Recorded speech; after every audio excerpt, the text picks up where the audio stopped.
हमारा चैप्टर चल रहा था अकाउंट्स ऑफ बिजनेस परचेस और उसमें आज से लेकर हम लोग प्रैक्टिकल क्वेश्चन स्टार्ट कर रहे हैं। जैसे कोई नए रूल्स आएंगे मैं थियरी वाले पेजेस में लिखा दूंगा। ये हमारा पहला क्वेश्चन 1। क्वेश्चन 1 में यहाँ पे लिखा हुआ है Jayshree company limited purchased a business of the partnership firm on 1/4/16 और यहाँ पे पार्टनर्स का नाम है, आप देख रहे हो ओल्ड बैलेंस शीट क्वेश्चन में दी हुई है। पार्टनर्स का नाम है ए और बी, ठीक है। तो जयश्री कंपनी लिमिटेड क्वेश्चन 1 है ये एक्सरसाइज का, ये परचेजिंग कंपनी है और पार्टनरशिप फर्म जो है वो वेंडर या सेलर है। तो हम लोग इस तरीके से अपना आंसर स्टार्ट करेंगे यहाँ से। ये हमारा आंसर,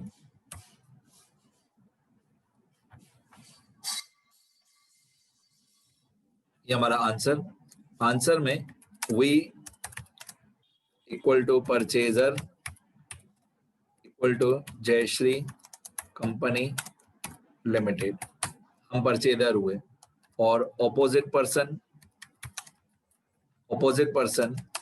इक्वल टू सेलर और वेंडर इक्वल टू मैसर्स, इसको ऐसे बोलते हैं messrs A and B partnership firm, messrs A and B partnership firm. तो पहले सबसे इंपॉर्टेंट है कैलकुलेशन। जैसे ही कैलकुलेशन हो जाएगी हमारी तो journal entries, new balance sheet, वो सब भी मैं सिखाऊंगा। पहले सबसे इंपॉर्टेंट कैलकुलेशन, और कैलकुलेशन में एक बार क्वेश्चन रीड करो तो मैं समझाता हूँ कि कैसे कैलकुलेशन स्टार्ट करते हैं। Jayshree company limited purchased the business of partnership firm on 1/4/16। The balance sheet of the firm was as under. Balance sheet में एसेट साइड से शुरू करते हैं।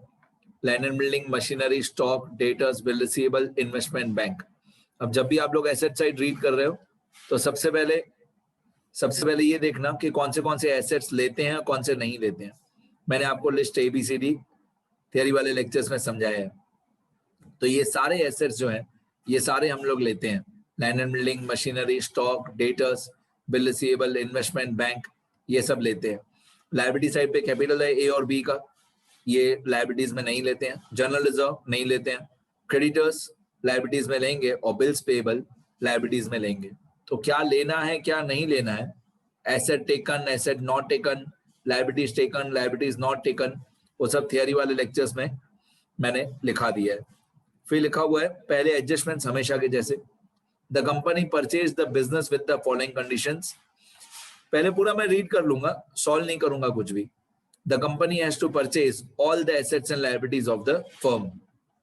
Second point, the company has to pay 20% more for fixed assets, whereas current assets are to be taken at their book value. Third point, the company has to pay purchase consideration of rupees 1,80,000 as under 1,000 equity shares of 100 each at 10% premium and the balance in cash. Journalize the transactions regarding purchase of business in the books of the company. अब सीधी बात है, in the books of company मतलब हम लोग company है, हम लोग purchaser है। ओके, अब कोई भी क्वेश्चन हो इस चैप्टर का, ये 3 स्टेप्स आपको हमेशा करने ही है। पहला स्टेप नेट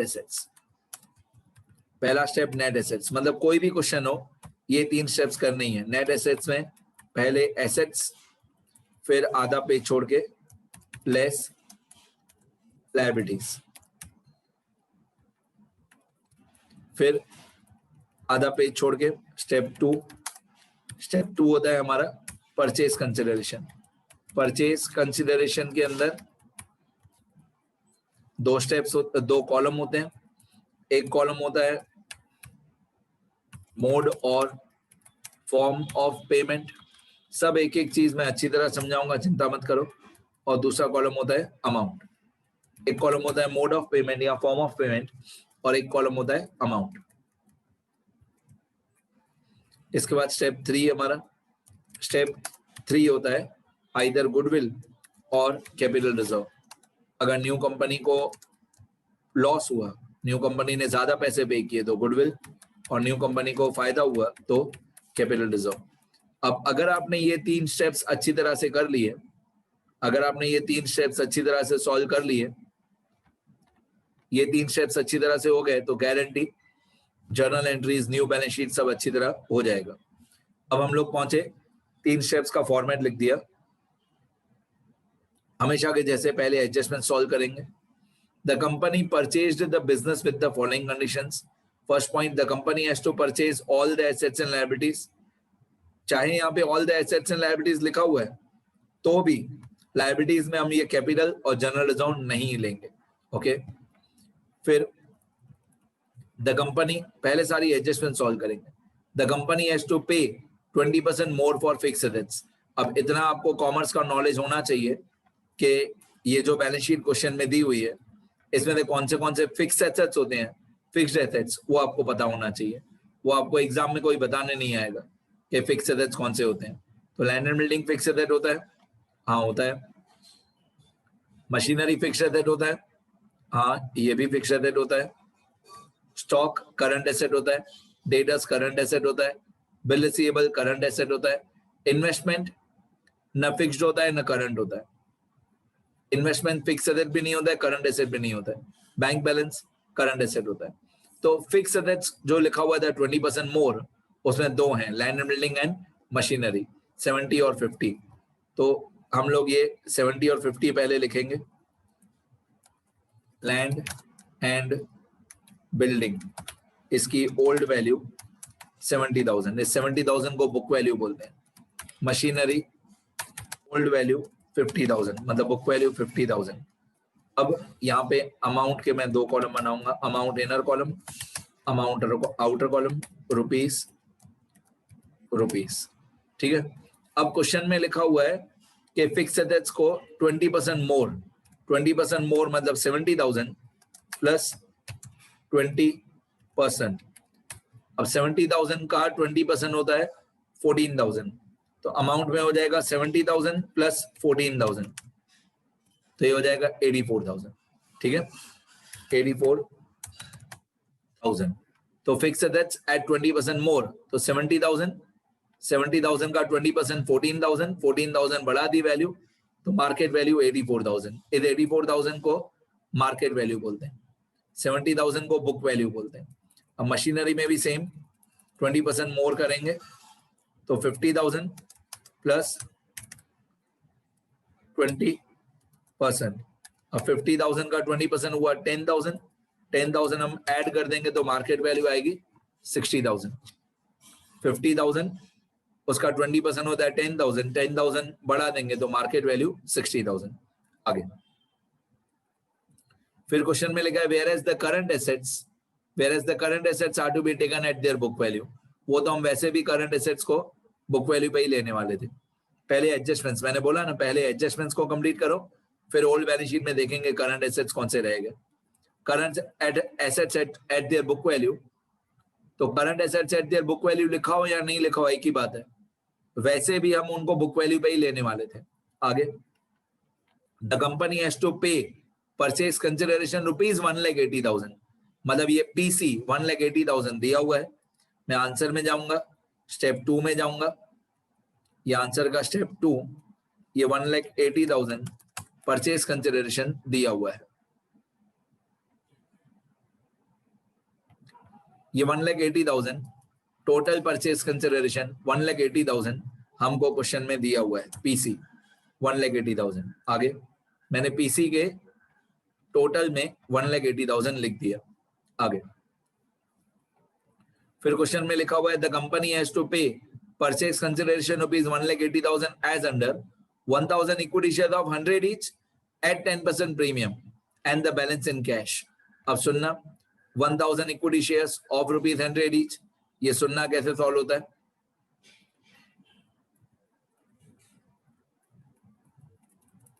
यहां पे फर्स्ट पॉइंट करके मैं लिखूंगा इक्विटी शेयर कैपिटल। अब हम न्यू कंपनी है, हम लोग 1,000 इक्विटी शेयर्स देंगे ऑफ रुपीज 100 ईच। अब 1,000 equity shares of rupees 100 each, ये होता है 1 लाख। 1,000 इक्विटी शेयर्स हमने, मतलब न्यू कंपनी ने पुरानी पार्टनरशिप फर्म को 1,000 इक्विटी शेयर्स दिए ऑफ रुपीज 100 ईच, तो ये होता है 1 लाख। एट 10% प्रीमियम, मतलब हम लोगों ने अपना 100 रुपए का शेयर 10% प्रीमियम ऐड करके दिया, तो प्रीमियम को हम लोग बोलते हैं सिक्योरिटी प्रीमियम। सिक्योरिटी प्रीमियम भी चलेगा, सिक्योरिटी प्रीमियम रिजर्व भी चलेगा। सिक्योरिटी प्रीमियम या सिक्योरिटी प्रीमियम रिजर्व एक ही बात है। तो हम लोगों ने जो अपने शेयर्स दिए वो दिए एट 10% प्रीमियम, तो 1000 शेयर्स एट 10% प्रीमियम। अब 100 रुपए का 10% होता है 10 रुपए। अब 100 रुपए का 10% करोगे तो भी 10 रुपए आएगा। अब 1000 इंटू 10 करोगे तो यहाँ पे 10,000 आएगा, 10,000। और आप अगर डायरेक्टली 1 लाख का 10% कर दोगे, डायरेक्टली 1 लाख का 10% कर दोगे तो भी 10,000 आएगा। ठीक है, अब हम लोगों ने सिक्योरिटी प्रीमियम चार्ज किया पुरानी पार्टनरशिप फर्म से, हमने प्रीमियम लिया 10%, तो आप डायरेक्टली 1 लाख का 10% कर दोगे तो भी 10,000 आ जाएगा। अब हिंदी, शुद्ध हिंदी, हमने 1 लाख रुपीस के शेयर्स पुरानी पार्टनरशिप फर्म को दिए 1,10,000 में। कितने में दिए? 1,10,000 में। डन। अब आप वापस क्वेश्चन में जाते हैं। एक फ्रेज लिखा हुआ था and the balance amount in cash, ये यहाँ पे लिखा हुआ था 1000 equity share of 100 each at 10% premium and the balance amount in cash. Balance amount in cash का मतलब क्या है कि जो पीसी का टोटल है हमारा ये 1,80,000, उसमें से ये 1 लाख और 10,000 माइनस कर दो, तो यहाँ पे हो जाएगा 1,80,000 माइनस 1 लाख माइनस 10,000, तो ये आएगा 70,000। अब 70,000 रुपीज हम पे करेंगे इन कैश।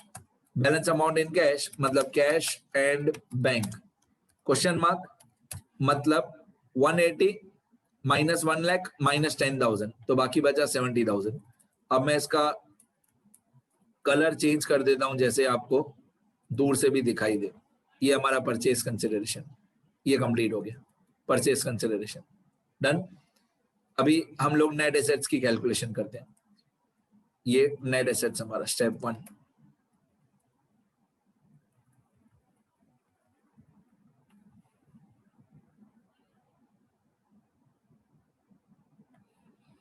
ये हमारा net assets. Okay, adjustments complete हो गए हमारे सारे।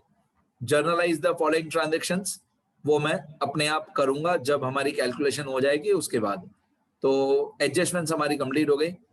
अभी ओल्ड बैलेंस शीट, तो ओल्ड बैलेंस शीट में लैंड एंड बिल्डिंग हो गया, हमने 20% मोर करके लिख दिया। मशीनरी हो गया, बाकी stock, debtors, bill receivable, investment और बैंक, ये सब हम सेम वैल्यू पे लिखेंगे। एडजस्टमेंट में भी लिखा हुआ था current assets at their book value, नहीं भी लिखा हुआ हो तो भी हम इन सबको सेम वैल्यू पे ही लिखते हैं। सबसे पहले ये डिसाइड करने का थियरी वाले पेज याद करके कि इनमें से कौन सा एसेट लेना है कौन सा नहीं लेना है। तो स्टॉक लेंगे, डेटर्स लेंगे, बिल रिसीवेबल भी लेंगे, इन्वेस्टमेंट भी लेंगे, बैंक भी लेंगे। मैं बार बार बोल रहा हूँ थियरी वाले पेजेस में लिस्ट ABCD पढ़ो तो आपको पता चल जाएगा कि क्या लेना है क्या नहीं। Stock, debtors, bill receivable, investment, bank. तो मैं यहाँ पे एसेट्स में लिखूंगा स्टॉक,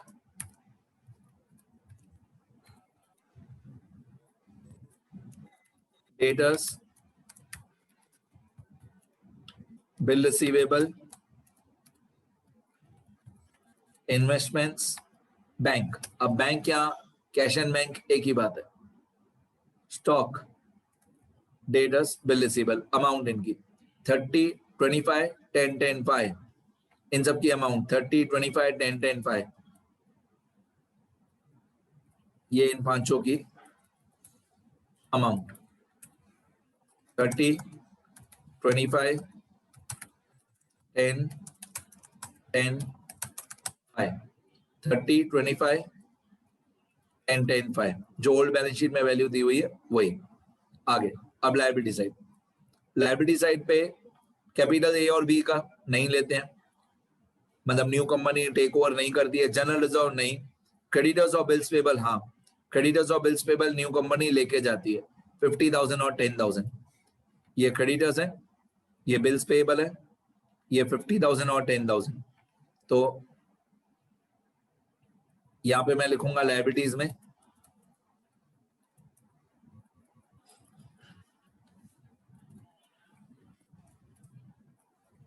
एक क्रेडिटर्स और एक बिल्स पेएबल। मैं इनकी अमाउंट लिखूंगा यहाँ पे, फर्स्ट अमाउंट के कॉलम में 50,000 और 10,000।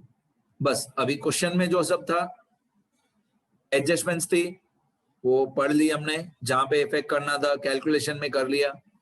ओल्ड बैलेंस शीट पढ़ ली, जहां इफेक्ट करना था कर दिया।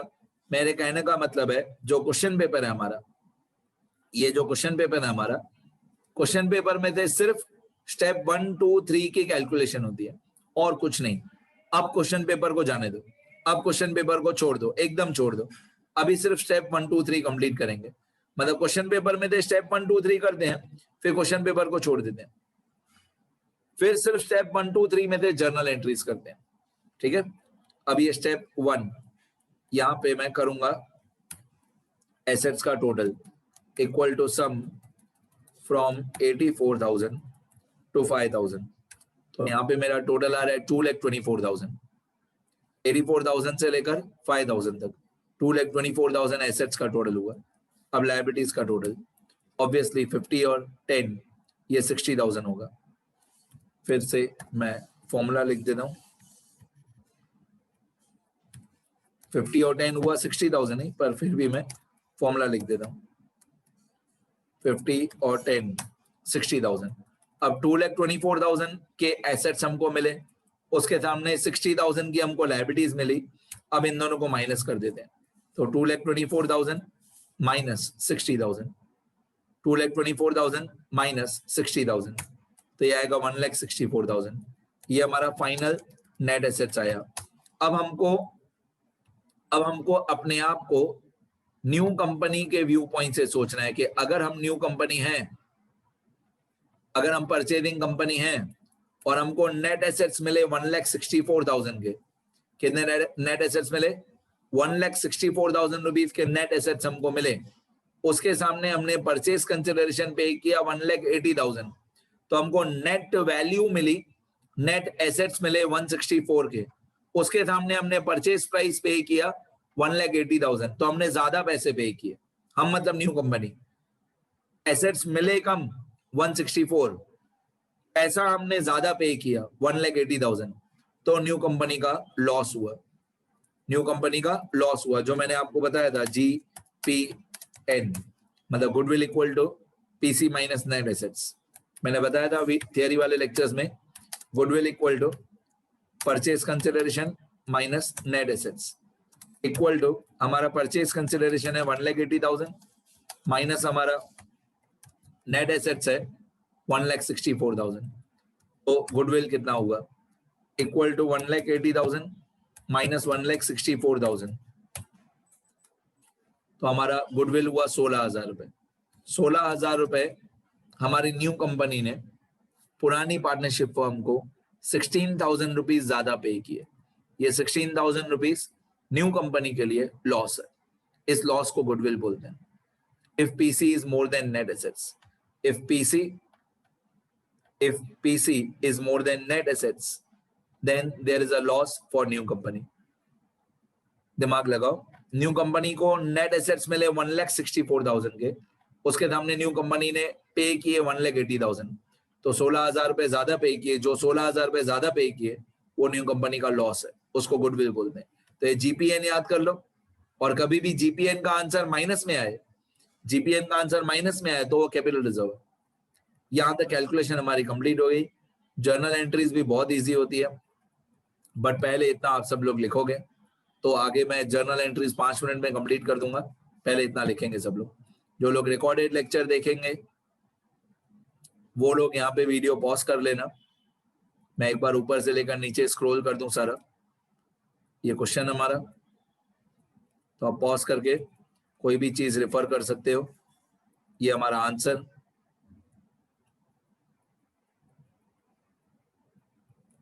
यहाँ पे वीडियो पॉज करके इतना सब लिखते जाना। ये परचेज कंसिडरेशन, ये गुडविल। जर्नल एंट्रीज मेरी बाकी है, पहले इतना लिखो सब लोग। यहां तक कैलकुलेशन लिख लो सब लोग, उसके बाद मैं जर्नल एंट्रीज के रूल्स बता रहा हूं। Journal entries in the books of purchasing company, उसका नाम था जयश्री कंपनी लिमिटेड। ठीक है, अब आपको मालूम है जर्नल एंट्रीज में 5 कॉलम होते हैं, date, particulars, LF, debit rupees और क्रेडिट रुपीस। ठीक है, date, particulars, LF, debit rupees और क्रेडिट रुपीस। डन। अब जर्नल एंट्रीज कैसे करते हैं? जर्नल एंट्रीज में स्टेप 1 और स्टेप 3 को कंबाइन कर देते हैं। ये जो स्टेप 1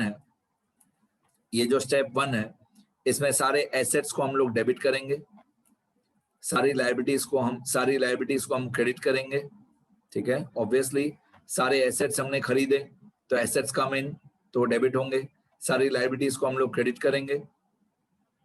फिर ये जो स्टेप 1 में एसेट्स को डेबिट किया, लायबिलिटीज को क्रेडिट किया, उसके बाद स्टेप 3 को कंबाइन कर देंगे।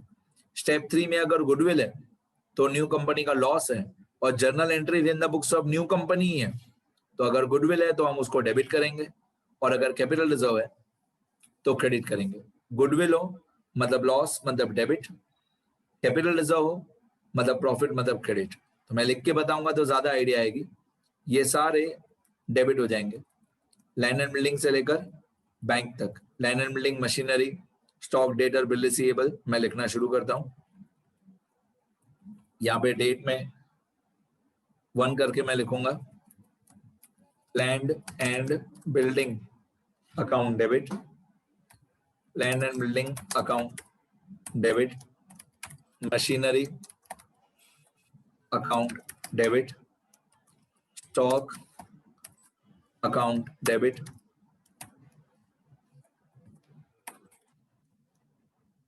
Debtors account debit, bill receivable